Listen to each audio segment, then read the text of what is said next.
Welcome back. All right. I've discussed all the teams that missed the playoffs this year. I've discussed all the teams that were eliminated from the playoffs this year. So that means 31 teams have been discussed. Now we're going to discuss the Stanley Cup champions. And the bad news for fans around the league who are not fans of Florida is they could do it again. So all of the dynasty discussion and everything, Florida's now in a position where, yes, they could win 3 straight Stanley Cups and be the first team to do so since the Oilers never won 3 in a row. They had two. So we'd have to go all the way back to the Islanders for the last time a team won 3 straight Stanley Cups.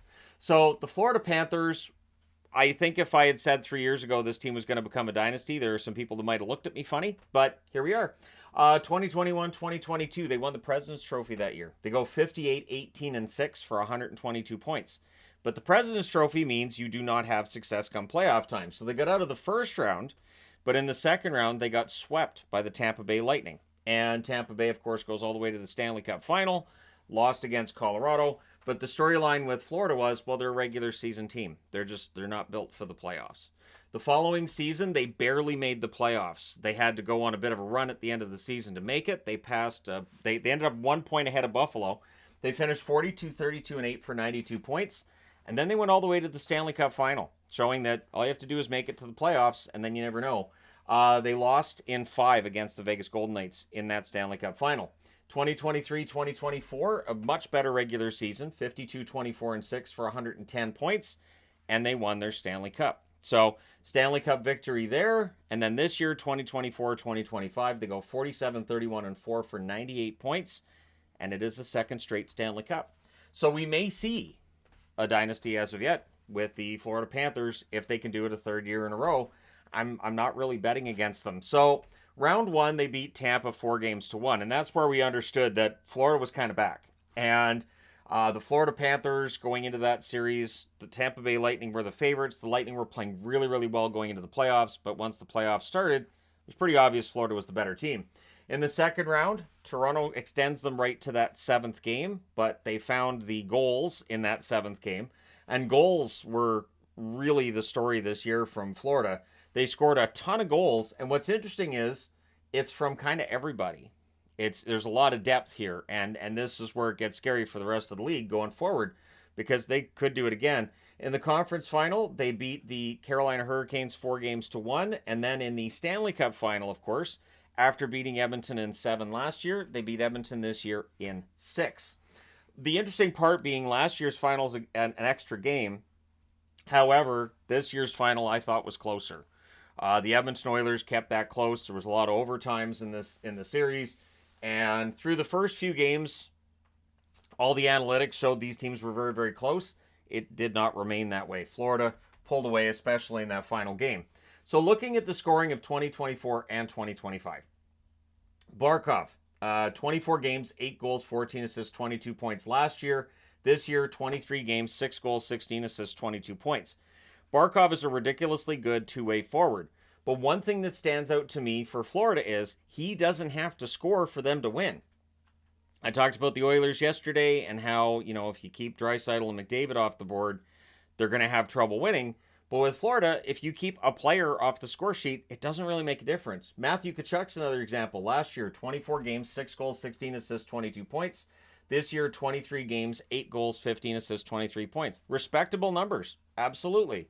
But Tkachuk, at times, quiet offensively. But when one player gets quiet in Florida, somebody else gets kind of noisy offensively. Carter Verhaeghe, 24 games last year in the playoffs, 11 goals, 10 assists, 21 points. This year, 23 games, 7 goals, 16 assists, 23 points. And I don't think Verhaeghe had a ridiculously good playoff. I think he was good. But that's the thing. All of these players are very good. And it is hard to shut them down. Lundell last year, 24 games, 3 goals, 14 assists, 17 points. This year, 23 games, 6 goals, 12 assists, 18 points. Lundell is getting better every year. I expect that to continue going forward. Sam Reinhart last year, 24 games, 10 goals, 6 assists, 16 points. Reinhart had a ridiculously good season last year during the regular season, and in the playoffs, much quieter. Doesn't matter. They still win the cup. This year, Reinhart, 21 games, 11 goals, 12 assists, 23 points. A lot of those goals being in the Stanley Cup final. There were points during this year's playoffs where I even pointed out Reinhart was kind of quiet offensively, and I didn't think that would continue.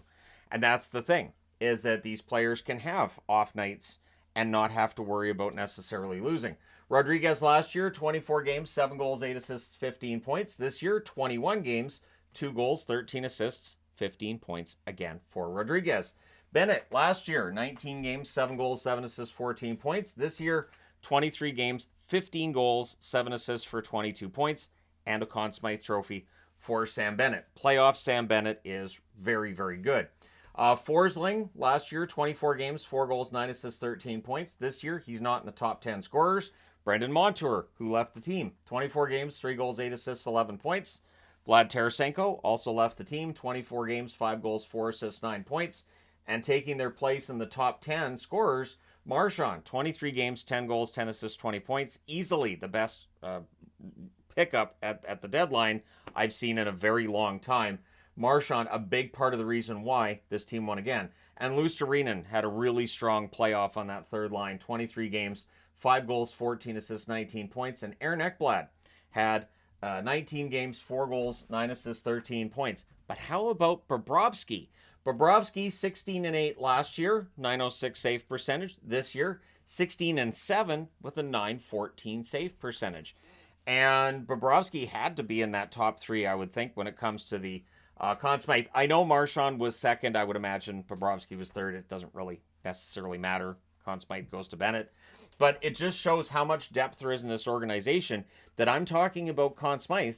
This is a team with the best two-way forward in the game, according to the Selke Award. And he's not even in the top 3 when it comes to the MVP because this is such a deep team. And part of what helped is a couple of deals that were made by Bill Zito. First off, adding Seth Jones. Seth Jones in a 2026 fourth-round pick for Spencer Knight and a 2026 first-round pick. At the time, there were some doubts because Seth Jones had struggled in Chicago. And there was some debate about whether or not this was the right move and what was going to happen. And you know what? Seth Jones had a pretty good playoff. And then Marchand was acquired from Boston for a 2027 first-round draft pick. A lot of talk about Don Sweeney and the job he did, but Boston's pretty happy with Sweeney. And yesterday I saw a video of Marchand holding up the cup and Florida fans chanting, "Thank you, Boston." So there you go. Thank you, Boston. And they're not wrong because without Marchand, I don't think they do this. So looking at their cap situation, they're not in a position to give any kind of offer sheet. They have $19 million in cap space, but they don't have a first, second, or third round pick this year, and they don't have a first or a third next year either. Their unrestricted free agent list is notable. Marchand, Bennett. They're already working on keeping Bennett. There's discussions of what it's going to cost and all that. Nosek, Sturm, Schmidt, Ekblad, and Vanacek. Ekblad, Marchand, and Bennett are the big ones, and those 3 would definitely eat up that $19 million, I think. And then restricted free agent, you got Mackie Samoskevich. There's the possibility a team tries to offer sheet Samoskevich. I don't think it's likely, but Florida could find themselves in a position if they do keep Marchand, Bennett, and Ekblad where they could be vulnerable to an offer sheet, but honestly, I don't think that happens. So this is their pending free agents, and the thing is, most of these key players for Florida outside of those guys are signed for a long time to come. Barkov, $10 million cap hit until 2030. He's 29 years of age. And I wanted to put their age on the board because as players get into their early 30s, you'll see those teams usually start to kind of drop a bit. Pittsburgh, Washington being recent examples, right? And so you keep an eye on these guys and what their age is going to tell you. But what it tells me is this could go on for a while. Kachuk, $9.5 million cap hit till 2030. He's 27 years of age. Reinhart, $8.63 million cap hit till 2032. He's 29 years of age. Verhaeghe, $7 million cap hit till 2033. He's 29 years of age. Lundell, $5 million cap hit till 2030. That's a bargain, boys and girls. He's 23 years of age. Seth Jones, $7 million cap hit being paid by Florida till 2030. He's 30 years of age. Forsling, $5.75 million cap hit. Don't have to tell you that's a bargain. Till 2032, and he's 29 years of age. Bobrovsky is in the final year of his deal. He's 36 years of age. It's a $10 million cap hit. So do they re-sign Bobrovsky? Do they look for a replacement for Bobrovsky at some point soon? Probably look for a replacement at some point soon. But I don't think there's any harm in them just playing out this coming season in the event that. Now, he probably signs an extension this summer at age 36. He'll probably sign a 1 or 2 year deal. But just saying, playing devil's advocate, in the event that he doesn't sign an extension, I don't think there'll be any panic in Florida. Because one of the other things with Florida in these 2 Stanley Cup wins, Bobrovsky's been very good, but they haven't needed him to be excellent. The way that they score goals, he could have allowed a lot more goals in these playoffs and they still would have won the cup. But he generally doesn't. And so, yeah, this is a team that's just very deep, very well put together. Lines 1, 2, and 3, all of them productive in this year's playoffs. And going forward, I don't see any reason that they'd be less dangerous. Because it's a two-pronged effect here, right? You've got a salary cap going up, and you've got a team that does have that tax advantage. They do. But they also have the advantage that now they've won back-to-back Stanley Cups.